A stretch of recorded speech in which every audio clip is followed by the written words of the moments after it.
இன்னைக்கு நம்ம கிராமத்து காம கதையில கேட்கக்கூடிய கதை என்னன்னு பாத்தீங்கன்னா, மூடி ஏத்தும் லேகியம். புளுத்திப்பட்டின்னு ஒரு ஊர் இருக்கு. அதுல அந்த ஊர்ல ரெண்டு நல்ல நண்பர்கள் இருந்தாங்க. ரெண்டு பேத்துக்குமே கொஞ்ச நாளைக்கு முன்னாடிதான் கல்யாணம் ஆச்சு. ஒருத்தன் பேரு முத்து, ஒருத்தன் பேரு மாரி. இந்த மாரிங்கிறவன் கல்யாணம் ஆனதுல இருந்து பலவலன்னு பேசாமலே இருந்தான். அப்ப முத்து ஒரு நாள் மாரிட்ட கேட்டான், என்னடா மாறி கல்யாணம் ஆனதுல இருந்து ஒரு மாதிரியாவே இருக்க, யார்கிட்டையும் நல்லபடியா பேச மாட்டேங்கிற, என்ன உனக்கு பிரச்சனை, என்கிட்ட சொல்லு, நான் சரி பண்றேன் அப்படின்னு சொல்லவும் மாறி முத்துட்ட சொன்னான், உன்கிட்ட சொல்றது என்னடா, கல்யாணம் முடிஞ்சதுல நானும் என் பொண்டாட்டிய போட்டு நல்லா செய்யதான் செய்யறேன்.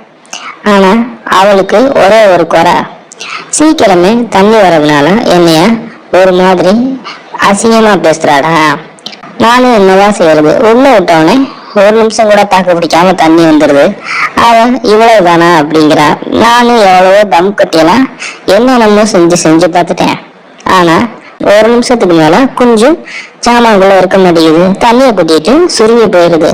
அவளும் இவ்வளவு தானு ரொம்ப இலக்காரமா பேசுறாடா அப்படிங்கவும் முத்து சொன்னா, இது ஒரு பிரச்சனையா, என்கிட்ட சொல்லிட்டல, நான் இப்ப டவுனுக்கு போறேன், சாயந்தரம் வரப்ப நீ என்ன பாரு, உன் பிரச்சனைக்கு ஒரு முடிவு கட்டிடுறேன் அப்படின்னு சொல்லிட்டு முத்துவும் சொல்லிட்டு போயிட்டான்.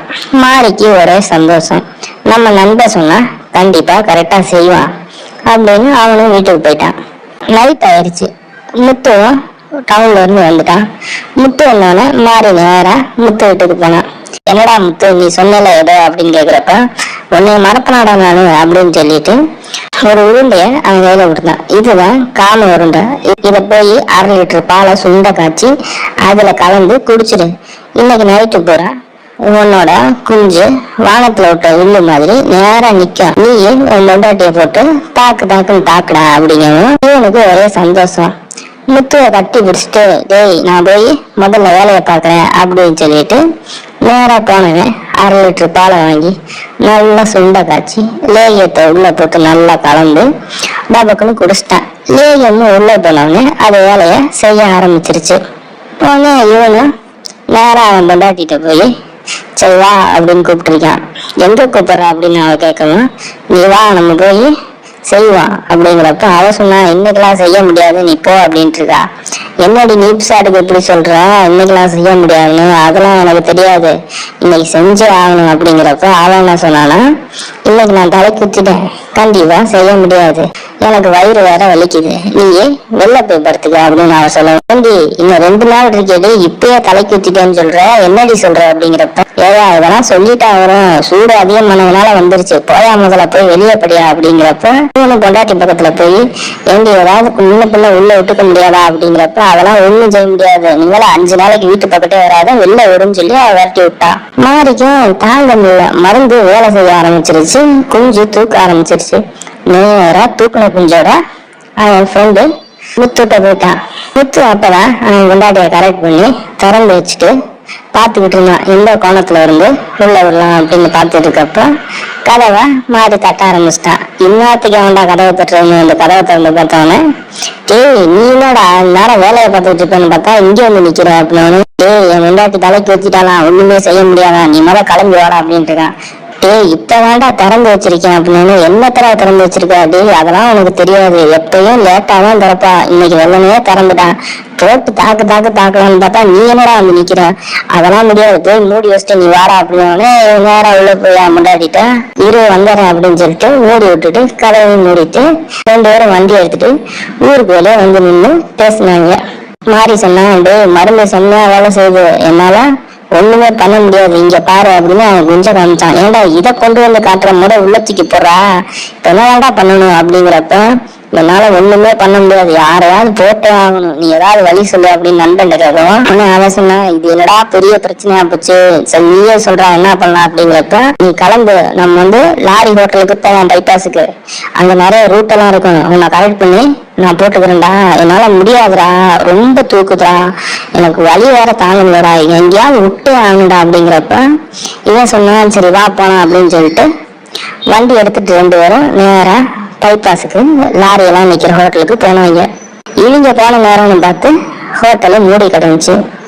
உடனே மாரியன் நின்றான்னு சொல்லிட்டு முத்து போய் ஹோட்டல் கடைக்காரன்ட்ட, என்னையா ஹோட்டல மூடி வச்சிருக்கீங்க, ஒரு லாரியை கூட காணோம் அப்படிங்கிறப்ப, தம்பி லாரியெல்லாம் இன்னைக்கு ஸ்ட்ரைக்கு, அதனால ஹோட்டல் லீவுப்பா அப்படின்னோடனே, என்ன சொல்றேன், அப்ப சுத்திக்கிட்டு இருப்பாளுகளை அவ்வளவுலாம் எங்க அப்படின்னா, இன்னைக்கு லீவுங்கிறதுனால யாருமே வரலப்பா அப்படின்ட்டு அந்த ஆளு உள்ள போயிட்டேன். ஹோட்டல்லாம் லீவ் வேண்டா, ஒருத்தி கூட இல்லடா, நீ எவ்வளவு செய்ய முடியாது, வாடா வீட்டுக்கு போயிடலாம், கொஞ்சம் குப்பரைப்படுத்தேன்னா கொஞ்ச நேரத்துல சரியா அப்படின்டா. என்னால குப்பரெல்லாம் படுக்க முடியாது, போட்டே என்ன எங்கேயாவது கூட்டிட்டு போடா அப்படின்னு சொல்லவும் முத்துவே யோசிச்சான். சரி, நண்பனுக்காக ஒரு விஷயம் செய்யலாம்னு சொல்லிட்டு மாறிட சொன்னேன். நான் கல்யாணத்துக்கு முன்னாடி பக்கத்து ஊர்ல இருக்க ஒரு ஆண்டிட்ட அடிக்கடி போவேன், வா அவள்கிட்ட உன்னை கூட்டிட்டு போறேன், அவளை போட்டு நீ செஞ்சுக்க ஆசை தரு அப்படிங்கவும், உன்னை சரி சீக்கிரம் வண்டியை ஓட்ட அப்படின்னோடனே, நான் வண்டி ஓட்ட மாட்டேன், நீயே வண்டியை ஓட்டு அப்படின்னா, ஏன்டா அப்படின்னு, ஏன்டா நீனடா குஞ்ச வச்சு முதுகுல இடிச்சுக்கிட்டே வர, இதெல்லாம் சுத்தப்படாது, நீயே வண்டியை ஓட்டுன்னு சொல்லவும் மாறிய ஆர்வத்துல செம்ம வேகமா வண்டியை ஓட்டிட்டு பக்கத்து ஊருக்கு போனாங்க. பக்கத்து ஊருக்கு போனவனே முத்து நேரம் அந்த ஆண்டி வீட்டுக்கு மாரிய கூட்டிட்டு போயிட்டான். போனவன் அந்த பொம்பளை வீட்டு கதவை தட்டினான். அவ வெளியே வந்தவனே முத்துவை பார்த்தவனே அவ கேட்டான், கல்யாணம் ஆனதுல இருந்து என்ன ஆள் போடவே வரதில்ல, இல்லாட்டி இங்கேயே சுத்திக்கிட்டு இருப்ப, எப்ப பார்த்தாலும் செய்யணும்னு சொல்லிக்கிட்டு இருப்போம், இப்ப நான் வரவே இல்லை அப்படின்னு கேட்கணும். அவன் சொன்னான், கல்யாண வேலை ஒண்ணு என்னால வர முடியல, இப்ப எனக்கு நீ உதவி பண்ணணும் அப்படின்னா, என்ன உதவி பண்ணணும் அப்படின்னு கேக்குறப்ப, என் ஃப்ரெண்டு மாறின்னு ஒருத்தர் இருக்கான், அவனுக்கு செம்ம மூடாகி போச்சு, அவன் இப்ப யாராவது போட்டே ஆகணுமா, நீ இன்னைக்கு நைட்டு அவன் கூட சேர்ந்து நல்லா செய்ய அப்படின்னு நான் சொல்லணும். அப்படிலாம் செய்ய முடியாது, நீ ரொம்ப நாள் வரலங்கவும் நான் வேற ஒருத்தனை கரெக்ட் பண்ணேன், அவன் இப்பதான் 3 ஷிஃப்ட் போட்டு போறான், அதெல்லாம் என்னால முடியாது அப்படிங்கவும் முத்து சொன்னான், எனக்காக கொஞ்சம் அனுசரிச்சு அவன் கூட இன்னைக்கு ஒரு நாள் மட்டும் செய்ய அப்படிங்கிறப்ப, சரி நான் செய்யறேன், ஆனா நீங்க 2 பேரும் சேர்ந்து என்ன செய்யுங்க, சிங்கிளா நான் செய்ய மாட்டேன், 2 பேர் சேர்ந்து செஞ்சா, இது வரைக்கும் நானும் 2 பேர்த்து கூட செஞ்சதுல 3 பேர் சேர்ந்து செய்வோம் அப்படிங்கிறப்ப முத்து சொன்னா, நீ என்னடி என்னையும் சேர்த்துக்கிற, நானும் வர முடியாது அப்படின்னு. அப்ப நீ வர முடியாதுன்னா என் ஃப்ரெண்டை உள்ள மாட்டேன், 2 பேரும் கலங்கி போங்க அப்படின்னு சொல்லிட்டு அவன் உள்ள போயிட்டான்.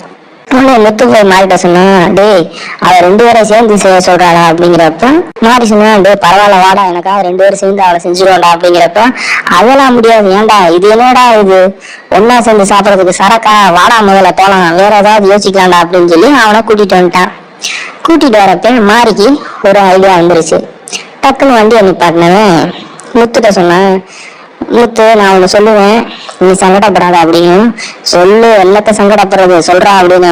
அவன் சொன்னா, டே உன் குழந்தையா என்னைய ஒரு மாதிரியே பாப்பா, ஒரு தடவை கூட கூப்பிட்டா, நான் அவ கருப்பா கன்றாவியா இருக்காங்கிறதுனால போகல, இப்ப நேரம் அவங்க மாமனார் வீட்டுக்கு போனோம்னு வச்சுக்க, அவளை நான் கூப்பிட்டு போட்டுக்கிறேன்டா அப்படிங்கும். ஏன்டா ஏன் குழந்தையாவே கூப்பிடுறேன், அவனுக்கு எவ்வளோடா தைரியம் அப்படின்னு. நீ ஏன்டா இப்படி கோவப்படுற அப்படின்னு.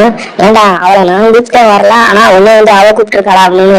இதுக்கெல்லாம் கோவப்படுற நேரமா, வாடா போலாம் அப்படின்னு சொல்லி கூட்டிட்டு நேரா முத்துவோட மாமனார் வீட்டுக்கு போனாங்க. மாமனார் வீட்டுக்கு போய் கதவை தட்டி பார்த்தாங்க, திறக்கல.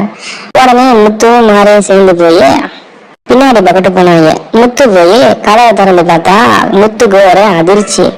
உடனே மாரிய கூப்பிட்டாண்டி, இங்க வாடா அப்படின்னு. என்னடா அப்படின்னு. இங்க பாடுறா, அவங்க அண்ணன் உள்ள படுத்திருக்காண்டா என் குழந்தையா கூட அப்படின்னு. இவன் டேய் என்னடா பண்ணிக்கிட்டு இருக்க அப்படின்னு அவன் எந்திரிச்சு வந்து, டேய் அவளாண்டா என்னை கூப்பிட்டான், எங்க அப்பா இன்னைக்கு ஊருக்கு போயிருக்காரு, என்னை செய்யணும்னு கூப்பிட்டாடா, இன்னைக்கு தாண்டா வந்தேன், 2 ஷிஃப்ட் தாண்டா முடிஞ்சிருக்கு, போகடா எல்லாத்துக்கும் எடுக்கிறேன், இங்க வந்தீங்க அப்படின்னு. மாறி சொன்னா, டேய் அவ என்னைய கரெக்ட் பண்ணாடா அப்படின்னு. அதையும் சொன்னாடா, உன்னைய கரெக்ட் பண்ணிருக்கா, நீ ஒத்து இல்லைங்களும் நான் நல்லா இருக்கேன்னு என்னைய கூப்பிட்டா, உன்னைய மாதிரி நான் இருக்கேனா, கிடைக்கிறத செஞ்சு சந்தோஷம் பண்ணுடா அப்படின்னு சொல்லிட்டு மாரியோட அண்ணன் கதவை சாத்திட்டு முத்தோட குழந்தைய கூட செய்ய போயிட்டான். உடனே இவங்க 2 பேருக்கும் என்ன செய்யறதுன்னே தெரியாம வெளில வந்தாங்க. மாரியும் சொன்னா, டே என்னால தாங்க முடியலடா, நான் செஞ்சே ஆகணுடா அப்படின்னு. முத்து சொன்னா, இதுக்கு மேல ஒண்ணுமே பண்ண முடியாதுடா அப்படின்னு. மாரிக்கு ஒரு ஐடியா வந்துருச்சு. முத்துவ வண்டியில ஏறுறா அப்படின்னு சொல்லிட்டு ஊருக்கு வெளியில இருக்க கரும்பு தோட்டத்துக்கு போனாங்க. அங்க போயிட்டு மாறி வந்து முத்துட்ட சொன்னா, டே நான் உன்கிட்ட ஒண்ணு கேட்பேன், நீ சங்கடப்படக்கூடாது அப்படின்னு. என்னத்த கேட்க போற, கேட்க சங்கடப்பட மாட்டேன் அப்படின்னு. நம்ம நட்போட ஆள் ஒண்ணுன்னு காட்டுற நேரம் உனக்கு வந்துருச்சுடா அப்படின்னு. என்னடா நம்ம நட்போட ஆளம் அப்படின்னு. டே என்னால தாண்டவே முடியல, நீ பின்னாடி திரும்பி நில்லு, உன்னைய ஒரே ஒரு தடவை செஞ்சுக்கிறேன்டா அப்படின்னு. முத்து இருந்துகிட்டு, டே என்னடா நீப் சாடு அசால்ட்டா பின்னாடி திரும்பி நில்லுங்கிற அப்படின்னு. டே பிளீஸா என்னால தாண்டவே முடியலடா, நம்ம நல்ல ஃப்ரெண்டா இருந்தா நீ திரும்பி நில்லுடா அப்படின்னு. டே இதுக்கு என்னடா நல்ல ஃப்ரெண்டு, டே சின்ன வயசுல மாத்தி மாத்தி குஞ்ச சட்டி விளையாடுவோம்ல, அது மாதிரி நினைச்சுக்கடா அப்படின்னு. டே இது என்ன சின்ன வயசா, என்னடா சொல்ற அப்படின்னு. என்னோட உண்மையான சொல்றேன், திரும்பி நின்றா ஒரே ஒரு தடவை, உனக்கு வலிக்காம செய்யண்டா அப்படின்னு முத்து யோசிச்சான். சரி நண்பன் கேட்கிறானே அப்படின்னு சொல்லிட்டு ஒரே ஒரு தடவை தான் பார்த்து வலிக்காமடா அப்படின்னு சொல்லி திரும்பி நின்னான். அடுத்த நாள் காலைல மாரிக்கு சரியாயிருச்சு. மாறி நேரம் முத்து வீட்டுக்கு வந்தான். முத்து குப்பரை படுத்து கிடந்தான். என்னடா எப்படி இருக்க அப்படின்னு முத்துவை பார்த்து மாறி கேட்கணும். டேய் மரியாதையா எந்திரிச்சு போயிரு, ஏண்டா ஒரு தடவைன்னு சொல்லிட்டு இப்படி பாடுறா புண்ணாக்கி வச்சிருக்க, மருந்தை போட்டு படுத்திருக்கண்டா அப்படின்னு. டேய் நம்ம நட்போட ஆளை என்னன்னு நீ பின்னாடி காமிச்சு நிரூபிச்சுட்டா, நீ தாண்டா உண்மையான நண்பன் அப்படிங்கவும். டேய் மரியாதையா ஓடி போயிரு அப்படியும். இவன் சொன்னான், இல்லடா இன்னும் 2-3 நாள்ல என் பொண்டாட்டிக்கு சரியாயிரும், நீ பழையபடி அந்த லேகியம் வாங்கி தராடா அப்படின்னு. லேகியமா ஒழுங்கு முறையாத ஓடி போயிரு, இருக்க கொஞ்சம் வச்சுக்கிட்டு செய்ய இல்ல செய்யாம போ, என் கண்ணிலே படாதா அப்படின்னு. இருந்தாலும் பொம்பளையா செய்யறத விட உன்னைய செய்யறது நல்லா இருந்துச்சுடா அப்படின்னு, செருப்பு பிஞ்சுக்கு போடா அப்படின்னு சொல்லிட்டு விரட்டி விட்டான். முத்துவோட பொண்டாட்டி வந்து, எங்க உங்களுக்கு எப்ப பின்னாடி காயம் சரியாகும் அப்படின்னு ஏந்தி கேட்கிற அப்படின்னு. இல்லைங்க எனக்கு மூடா இருக்கு, இப்ப கொஞ்சம் அட்ஜஸ்ட் பண்ணி செய்ய முடியுமா அப்படின்னு. ஏய் மரியாதையா ஓடி போயிரு, 1 மாசத்துக்கு என் பக்கத்துல வராத அப்படின்னு சொல்லிட்டு முத்து குப்பரை படுத்து காதலி ஆடிக்கிட்டு இருந்தான்.